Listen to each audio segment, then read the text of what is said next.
ಪಾಕಿಸ್ತಾನದ ಹಂದಿಗಳೇನಿದ್ದಾವೆ, ಈ ಹಂದಿಗಳು ಫುಲ್ಲು ಡ್ರೆಸ್ಪೇಟ್ ಆಗಿಬಿಟ್ಟಿದ್ದಾರೆ, ಹತಾಶೆ ಆಗಿಬಿಟ್ಟಿದ್ದಾರೆ.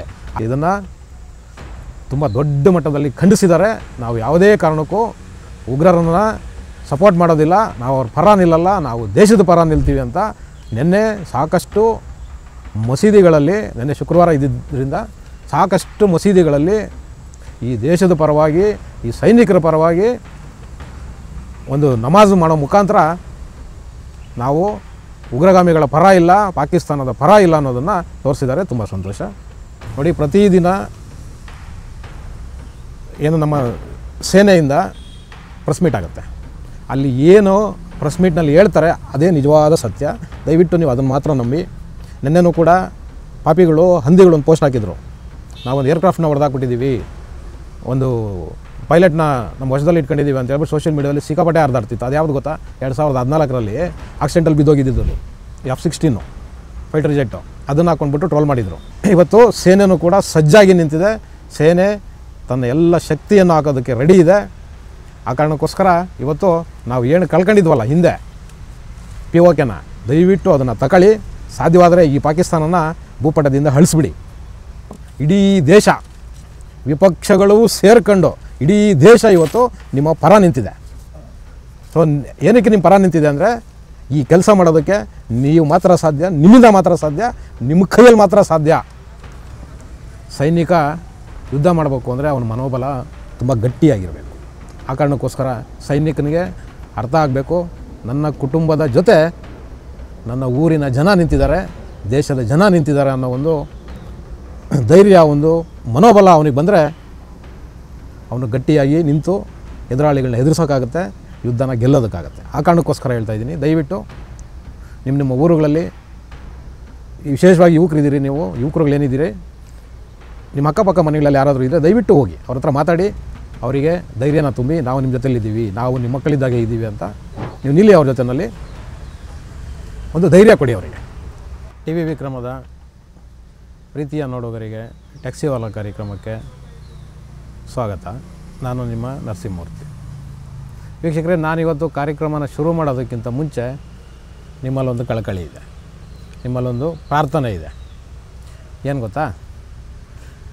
ನಮ್ಮ ವೀಕ್ಷಕರು ಯಾರ್ಯಾರೆಲ್ಲ ಇದ್ದೀರಾ, ನಿಮ್ಮ ಊರುಗಳಲ್ಲಿ, ನಿಮ್ಮ ಪ್ರದೇಶಗಳಲ್ಲಿ ಯಾರಾದರೂ ಸೈನಿಕರ ಮನೆಗಳಿದ್ದರೆ, ಸೇನೆಯಲ್ಲಿ ಕೆಲಸಕ್ಕೆ ಸೇರ್ಕೊಂಡಿರ್ತಕ್ಕಂಥ ಸೈನಿಕರ ಮನೆಗಳಿದ್ದರೆ, ದಯಮಾಡಿ ವೀಕ್ಷಕರು ಅವ್ರ ಮನೆಗಳಿಗೆ ಹೋಗಿ ಆ ಸೈನಿಕರ ಮನೆಯ ಮತ್ತು ಅವರ ಕುಟುಂಬದವರಿಗೆ ಧೈರ್ಯನ ಹೇಳಿ, ನಾವು ನಿಮ್ಮ ಜೊತೆಯಲ್ಲಿದ್ದೀವಿ, ನೀವು ಹೆದರ್ಕೊಳ್ಳೋ ಅಗತ್ಯ ಇಲ್ಲ ಅಂತ ಅವರಿಗೆ ಧೈರ್ಯನ ತುಂಬಿ, ಸಾಧ್ಯವಾದರೆ ಅವ್ರಿಗೇನಾದರೂ ಸಹಕಾರಗಳು ಬೇಕಾದರೆ ದಯವಿಟ್ಟು ಮಾಡಿ.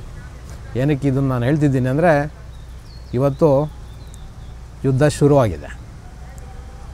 ಯುದ್ಧನ ನೀವು ಮಾಡೋಕ್ಕಾಗಲ್ಲ, ಸೈನಿಕನೇ ಮಾಡಬೇಕು. ಸೈನಿಕ ಯುದ್ಧ ಮಾಡಬೇಕು ಅಂದರೆ ಅವನ ಮನೋಬಲ ತುಂಬ ಗಟ್ಟಿಯಾಗಿರಬೇಕು. ಆ ಕಾರಣಕ್ಕೋಸ್ಕರ ಸೈನಿಕನಿಗೆ ಅರ್ಥ ಆಗಬೇಕು, ನನ್ನ ಕುಟುಂಬದ ಜೊತೆ ನನ್ನ ಊರಿನ ಜನ ನಿಂತಿದ್ದಾರೆ, ದೇಶದ ಜನ ನಿಂತಿದ್ದಾರೆ ಅನ್ನೋ ಒಂದು ಧೈರ್ಯ, ಒಂದು ಮನೋಬಲ ಅವನಿಗೆ ಬಂದರೆ ಅವನು ಗಟ್ಟಿಯಾಗಿ ನಿಂತು ಎದುರಾಳಿಗಳನ್ನ ಎದುರಿಸೋಕ್ಕಾಗತ್ತೆ, ಯುದ್ಧನ ಗೆಲ್ಲೋದಕ್ಕಾಗತ್ತೆ. ಆ ಕಾರಣಕ್ಕೋಸ್ಕರ ಹೇಳ್ತಾ ಇದ್ದೀನಿ, ದಯವಿಟ್ಟು ನಿಮ್ಮ ಊರುಗಳಲ್ಲಿ, ವಿಶೇಷವಾಗಿ ಯುವಕರಿದ್ದೀರಿ, ನೀವು ಯುವಕರುಗಳೇನಿದ್ದೀರಿ, ನಿಮ್ಮ ಅಕ್ಕಪಕ್ಕ ಮನೆಗಳಲ್ಲಿ ಯಾರಾದರೂ ಇದ್ದರೆ ದಯವಿಟ್ಟು ಹೋಗಿ ಅವ್ರ ಹತ್ರ ಮಾತಾಡಿ, ಅವರಿಗೆ ಧೈರ್ಯನ ತುಂಬಿ, ನಾವು ನಿಮ್ಮ ಜೊತೆಲಿದ್ದೀವಿ, ನಾವು ನಿಮ್ಮ ಮಕ್ಕಳಿದ್ದಾಗೆ ಇದ್ದೀವಿ ಅಂತ ನೀವು ನಿಲ್ಲಿ. ಅವ್ರ ಜೊತೆಯಲ್ಲಿ ಒಂದು ಧೈರ್ಯ ಕೊಡಿ ಅವರಿಗೆ. ವೀಕ್ಷಕರೇ, ನಿಮಗೆಲ್ಲ ಗೊತ್ತಿದೆ, ಇವತ್ತು ಪಾಕಿಸ್ತಾನದ ಜೊತೆ ಹೆಚ್ಚು ಕಮ್ಮಿ ಸಂಪೂರ್ಣವಾಗಿ ಯುದ್ಧ ಶುರುವಾದ ಸ್ಥಿತಿನಲ್ಲಿ ನಾವು ಇದ್ದೀವಿ. ಈಗ ನೋಡಿ, ಈ ಅಯೋಗ್ಯರು, ಈ ಹಂದಿಗಳು ನಾಗರಿಕ ನೆಲೆಗಳನ್ನು ಗುರಿ ಮಾಡಿಕೊಂಡು ಇವತ್ತು ಜಮ್ಮುವಿನ ಕೆಲವು ಭಾಗ, ಪಂಜಾಬ್, ಆಮೇಲೆ ಗುಜರಾತ್, ರಾಜಸ್ಥಾನದ ಕೆಲವು ಭಾಗಗಳಲ್ಲಿ ಇವತ್ತು ಸೇನಾ ನೆಲೆಗಳ ಜೊತೆಗೆ ನಾಗರಿಕ ಸಮುಚ್ಚಯಗಳ ಮೇಲೆ, ನಾಗರಿಕರು ವಾಸ ಇರತಕ್ಕಂಥ ಜಾಗಗಳನ್ನ ಗುರಿ ಮಾಡ್ಕೊಂಡು ಇವತ್ತು ಹೊಡಿತಿದ್ದಾರೆ. ಅದಷ್ಟೇ ಅಲ್ಲ, ದೇವಸ್ಥಾನಗಳು, ಗುರುದ್ವಾರಗಳು, ಚರ್ಚುಗಳನ್ನು ಗುರಿಯಾಗಿಸ್ಕೊಂಡು ಇವತ್ತು ಡ್ರೋನ್ಗಳನ್ನು ಹಾರಿಸ್ತಿದ್ದಾರೆ. ಆದರೆ ಇವತ್ತು ನಮ್ಮ ಸೇನಾಪಡೆ ಇದನ್ನು ತುಂಬ ಯಶಸ್ವಿಯಾಗಿ ಎದುರಿಸ್ತಿದೆ. ಅವರಿಗೆ ಯಾವುದೇ ಡ್ರೋನ್ಗಳನ್ನು ಕಳಿಸಿದ್ರೂ ಕೂಡ ಒಡೆದಾಗ್ತಾಯಿದೆ. ಮತ್ತು ನೋಡಿ, ಮೊನ್ನೆ ರಾತ್ರಿ 400ರಿಂದ 500 ಡ್ರೋನ್ಗಳನ್ನು ಏಕಕಾಲಕ್ಕೆ ಉಡಾವಣೆ ಮಾಡಿದ್ದಾರೆ. ಹೌದು, ಏಕಕಾಲಕ್ಕೆ 400ರಿಂದ 500 ಡ್ರೋನ್ಗಳನ್ನು ಉಡಾವಣೆ ಮಾಡಿದ್ದಾರೆ. ಆದರೆ ನಮ್ಮ ಏನು ಡಿಫೆನ್ಸ್ ಸಿಸ್ಟಮ್ ಇದೆಯಲ್ವಾ, ಅದು ಎಲ್ಲ ಒಡೆದು ಪುಡಿ ಮಾಡಾಕ್ಬಿಟ್ಟಿದೆ. ಹೌದು, ಆದರೆ ನಮ್ಮ ಸೇನೆ ಏನು ಸುಮ್ಮನೆ ಕೂತಿಲ್ಲ. ಇವತ್ತು ಇಸ್ಲಾಮಾಬಾದ್, ಕರಾಚಿ, ಆಮೇಲೆ ರಾವಲ್ಪಿಂಡಿ, ಸಿಯಾಲ್ಕೋಟು, ಇವತ್ತು ರಾತ್ರಿ ಸಿಯಾಲ್ಕೋಟ್ನಲ್ಲಿ ಹೆಚ್ಚು ಕಮ್ಮಿ ಯಾರ್ಯಾರೆಲ್ಲ ಈ ಟೆರರಿಸ್ಟ್ಗಳದ್ದು ಅಡಗುತಾಣಗಳಿತ್ತು ಮತ್ತು ಮಿಲ್ಟ್ರಿ ಕ್ಯಾಂಪ್ಗಳಿತ್ತು ಎಲ್ಲನೂ ಬಡಿದು ಬಿಸಾಕಿದ್ದಾರೆ ಇವತ್ತು.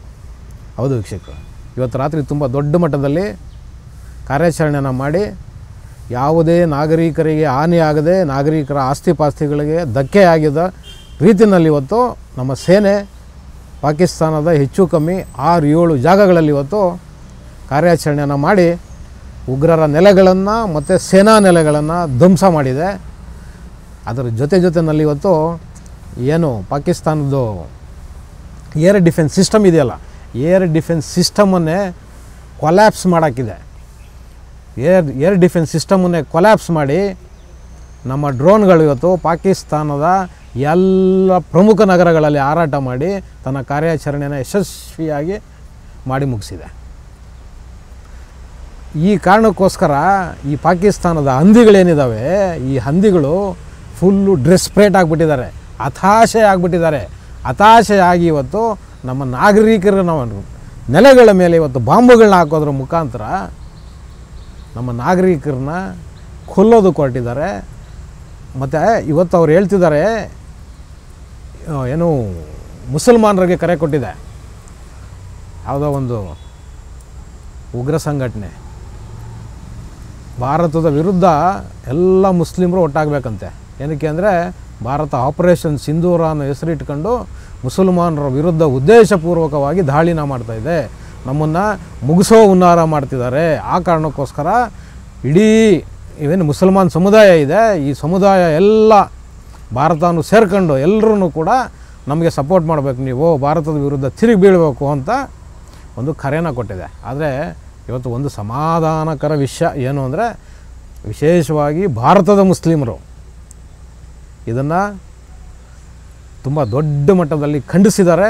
ನಾವು ಯಾವುದೇ ಕಾರಣಕ್ಕೂ ಉಗ್ರರನ್ನು ಸಪೋರ್ಟ್ ಮಾಡೋದಿಲ್ಲ, ನಾವು ಅವ್ರ ಪರ ನಿಲ್ಲಲ್ಲ, ನಾವು ದೇಶದ ಪರ ನಿಲ್ತೀವಿ ಅಂತ ನಿನ್ನೆ ಸಾಕಷ್ಟು ಮಸೀದಿಗಳಲ್ಲಿ, ನಿನ್ನೆ ಶುಕ್ರವಾರ ಇದ್ದಿದ್ದರಿಂದ ಸಾಕಷ್ಟು ಮಸೀದಿಗಳಲ್ಲಿ ಈ ದೇಶದ ಪರವಾಗಿ, ಈ ಸೈನಿಕರ ಪರವಾಗಿ ಒಂದು ನಮಾಜ್ ಮಾಡೋ ಮುಖಾಂತರ ನಾವು ಉಗ್ರಗಾಮಿಗಳ ಪರ ಇಲ್ಲ, ಪಾಕಿಸ್ತಾನದ ಪರ ಇಲ್ಲ ಅನ್ನೋದನ್ನು ತೋರಿಸಿದ್ದಾರೆ. ತುಂಬ ಸಂತೋಷ.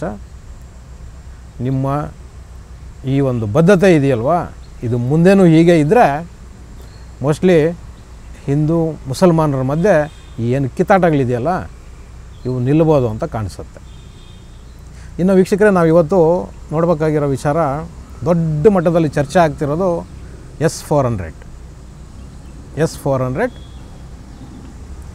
ಮತ್ತು ಆಕಾಶ್ ಏರ್ ಡಿಫೆನ್ಸ್ ಸಿಸ್ಟಮ್ಗಳು, 2 ಸಿಸ್ಟಮ್ಗಳಿದೆಯಲ್ಲ ನಮ್ಮ ಹತ್ರ, ಇವು ಇವತ್ತು ದೊಡ್ಡ ಮಟ್ಟದಲ್ಲಿ ನಮಗೆ ರಕ್ಷಣೆನ ಕೊಡ್ತಿದೆ. ವಿಶೇಷವಾಗಿ ಬಾರ್ಡ್ರಲ್ಲಿ ಏನು ಸ್ಟೇಟ್ಗಳಿದೆ, ಜಮ್ಮು ಕಾಶ್ಮೀರ್, ಪಂಜಾಬ್, ರಾಜಸ್ಥಾನ್, ಈ ಪ್ರದೇಶಗಳನ್ನು ಇವತ್ತು ನಮ್ಮ ಪಾಕಿಸ್ತಾನ ಸೇನೆಯಿಂದ ಅಥವಾ ಟೆರರಿಸ್ಟ್ಗಳಿಂದ ಕಾಪಾಡ್ತಿರೋದು ಈ 2 ಏರ್ ಡಿಫೆನ್ಸ್ ಸಿಸ್ಟಮ್ಗಳು. ಇದರಲ್ಲಿ ಒಂದು ಆಕಾಶ್, ಇದು ಸ್ವದೇಶಿ, ಅಂದರೆ ನಾವೇ ಮಾಡ್ಕೊಂಡಿರ್ತಕ್ಕಂಥದ್ದು, ಆತ್ಮನಿರ್ಭರ ಭಾರತದ ಅಡಿನಲ್ಲಿ ನಾವೇ ಮಾಡ್ಕೊಂಡಿರ್ತಕ್ಕಂಥದ್ದು. ನಾವು ನೋಡಿ ಇವತ್ತು ಆಕಾಶ್ ಬಗ್ಗೆ ಮಾತಾಡೋದಕ್ಕೆ ಮುಂಚೆ ನಾವಿವತ್ತು ಒಂದಷ್ಟು ಜನರನ್ನ ಖಂಡಿತ ನೆನೆಸಬೇಕು. ಇದಕ್ಕೆ ಅವ್ರ ಕೊಡುಗೆ ಭಾಳ ದೊಡ್ಡ ಮಟ್ಟದಲ್ಲಿದೆ.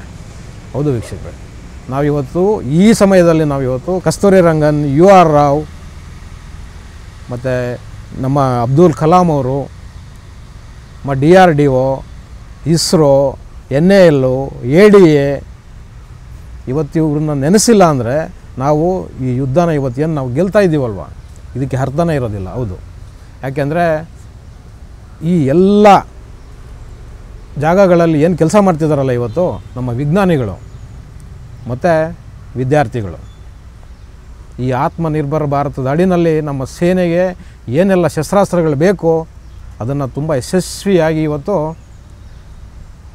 ಪರೀಕ್ಷೆಗಳನ್ನ ಮಾಡಿ ನಮ್ಮ ಕೈಲಿ ಕೊಟ್ಟಿದ್ದಾರೆ.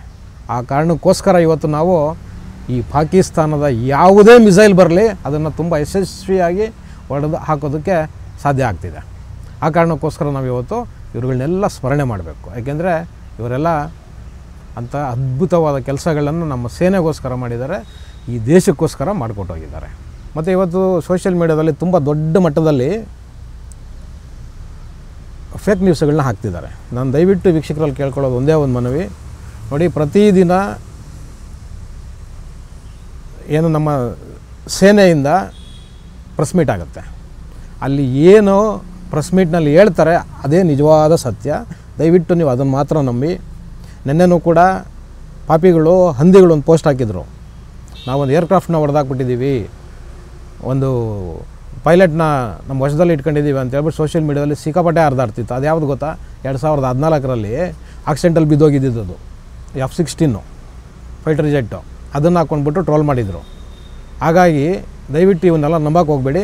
ಪ್ರತಿದಿನ ಸೇನೆ ಕಡೆಯಿಂದ ಒಂದು ಪ್ರೆಸ್ ಮೀಟ್ ಇರುತ್ತೆ, ಇಬ್ಬರು ಹೆಣ್ಮಕ್ಳು ಬಂದು ಪ್ರೆಸ್ ಮೀಟ್ ಮಾಡ್ತಿದ್ದಾರೆ, ನಮಗೆಲ್ಲ ಗೊತ್ತಿದೆ. ಅವ್ರು ಏನು ಹೇಳ್ತಾರೆ ಅದೇ ಸತ್ಯ, ಅದನ್ನು ನಂಬ್ಕೊಳ್ಳಿ, ಬೇರೆದನ್ನು ನಂಬಕ್ಕೆ ಹೋಗಬೇಡಿ. ಮತ್ತು ಇವತ್ತಾಗಲೇ ಶುರುವಾಗಿದೆ ಅಂತಾರಾಷ್ಟ್ರೀಯ ಮಟ್ಟದಲ್ಲಿ ನಮ್ಮ ಮೇಲೆ ಒತ್ತಡಗಳು ಬರೋದಕ್ಕೆ. ಅಮೇರಿಕಾ ಕೂಡ ಹೇಳ್ತಿದೆ, ಇವತ್ತು ಏನು ಹೇಳ್ತಿದೆ, ಈಗಾಗಲೇ ಪಾಕಿಸ್ತಾನ ಮತ್ತು ಭಾರತ ಇಬ್ಬರ ಹತ್ರನೂ ಅಣುಶಕ್ತಿ ಇದೆ, ಹಂಗಾಗಿ ನೀವು ಸಂಯಮದಿಂದ ವರ್ತಿಸಬೇಕು ಮತ್ತು ಇದನ್ನು ಶಾಂತಿಯುತವಾಗಿ ಬಗೆಹರಿಸ್ಕೊಳ್ಬೇಕು ಅಂತ. ನಾನು ನರೇಂದ್ರ ಮೋದಿಜಿಯವರಿಗೆ ಕಳಕಳಿಯಿಂದ ಕೇಳ್ತೀನಿ, ದಯವಿಟ್ಟು ಇಂಥ ಒತ್ತಡಗಳಿಗೆ ಮಣಿಬೇಡಿ, ಇಂಥ ಕುತಂತ್ರಿಗಳಿಗೆ ನೀವು ಸೊಪ್ಪು ಹಾಕಬೇಡಿ. ಇದು ಸಕಾಲ ಇದೆ, ಶತ್ರು ತನ್ನ ಎಲ್ಲ ಶಕ್ತಿಯನ್ನು ಕಳ್ಕೊಂಡಿದ್ದಾನೆ, ಶತ್ರು ಹತ್ರ ಯಾವ ಶಕ್ತಿನೂ ಇಲ್ಲ. ಆ ಕಾರಣಕ್ಕೋಸ್ಕರ ಸಕಾಲ ಇದೆ, ಇದು ಈಗ ಮಡಚಿ ಮೂಲೆಗಿಡೋದು ತುಂಬ ಈಸಿಯಾಗಿದೆ ಇವಾಗ. ಆ ಕಾರಣಕ್ಕೋಸ್ಕರ ಯಾವುದೇ ಅಂತಾರಾಷ್ಟ್ರೀಯ ಒತ್ತಡಗಳಿಗೆ ಮಣಿಯದೆ ಇವತ್ತು ಸೇನೆಯೂ ಕೂಡ ಸಜ್ಜಾಗಿ ನಿಂತಿದೆ. ಸೇನೆ ತನ್ನ ಎಲ್ಲ ಶಕ್ತಿಯನ್ನು ಹಾಕೋದಕ್ಕೆ ರೆಡಿ ಇದೆ. ಆ ಕಾರಣಕ್ಕೋಸ್ಕರ ಇವತ್ತು ನಾವು ಏನು ಕಳ್ಕೊಂಡಿದ್ವಲ್ಲ ಹಿಂದೆ POKನ, ದಯವಿಟ್ಟು ಅದನ್ನು ತಗೊಳ್ಳಿ. ಸಾಧ್ಯವಾದರೆ ಈ ಪಾಕಿಸ್ತಾನನ ಭೂಪಟದಿಂದ ಅಳಿಸ್ಬಿಡಿ. ಇದಕ್ಕೊಂದು ಶಾಶ್ವತ ಪರಿಹಾರ ಬೇಕು ಅಂದರೆ ಇದು ಪಾಕಿಸ್ತಾನ ಅನ್ನೋದು ಭೂಪಟದಿಂದ ಅಳಿಸೋಗಬೇಕು, ಆವಾಗ ಮಾತ್ರ ಸಾಧ್ಯ. ಅದಕ್ಕೆ ಈಗ ಸಕಾಲ, ಈಗ ಹೌದು ಸಕಾಲ ಇದೆ. ಮೋದಿಜಿಯವರೇ, ದಯವಿಟ್ಟು ಯಾವುದೇ ಒತ್ತಡಗಳಿಗೆ ಮಣಿಬೇಡಿ. ಮತ್ತು ಇವತ್ತು ಇಡೀ ದೇಶ, ವಿಪಕ್ಷಗಳು ಸೇರ್ಕೊಂಡು ಇಡೀ ದೇಶ ಇವತ್ತು ನಿಮ್ಮ ಪರ ನಿಂತಿದೆ. ಸೊ ಏನಕ್ಕೆ ನಿಮ್ಮ ಪರ ನಿಂತಿದೆ ಅಂದರೆ ಈ ಕೆಲಸ ಮಾಡೋದಕ್ಕೆ ನೀವು ಮಾತ್ರ ಸಾಧ್ಯ, ನಿಮ್ಮಿಂದ ಮಾತ್ರ ಸಾಧ್ಯ, ನಿಮ್ಮ ಕೈಯಲ್ಲಿ ಮಾತ್ರ ಸಾಧ್ಯ ಅನ್ನೋದು ದೇಶಕ್ಕೆ ಗೊತ್ತಿದೆ ಅಂತ ಹೇಳುವ ಮುಖಾಂತರ ಇವತ್ತಿನ ಟ್ಯಾಕ್ಸಿ ವಾಲಾ ಕಾರ್ಯಕ್ರಮನ ಮುಗಿಸ್ತಾ ಇದ್ದೀನಿ. ಶೇರ್ ಮಾಡಿ, ಸಬ್ಸ್ಕ್ರೈಬ್ ಮಾಡಿ, ಲೈಕ್ ಮಾಡಿ, ಕಮೆಂಟ್ ಮಾಡೋದರ ಮುಖಾಂತರ ನಮ್ಮನ್ನು ಹೆಚ್ಚೆಚ್ಚು ಪ್ರೋತ್ಸಾಹಿಸ್ತೀರಿ. ಟಿವಿ ವಿಕ್ರಮ, ದೇಶ ನಿಮ್ಮ ಕೈಯಲ್ಲಿ. ಈ ಕಾರ್ಯಕ್ರಮ ನಿಮಗೆ ಇಷ್ಟ ಆಗಿದ್ದಲ್ಲಿ ಲೈಕ್, ಶೇರ್ ಹಾಗೂ ಕಮೆಂಟ್ ಮಾಡಿ. ಟಿವಿ ವಿಕ್ರಮದ ಕಾರ್ಯಕ್ರಮಗಳನ್ನು ನಿರಂತರವಾಗಿ ವೀಕ್ಷಿಸಲು ಸಬ್ಸ್ಕ್ರೈಬ್ ಮಾಡಿ, ಬೆಲ್ ಐಕನ್ ಒತ್ತಿ.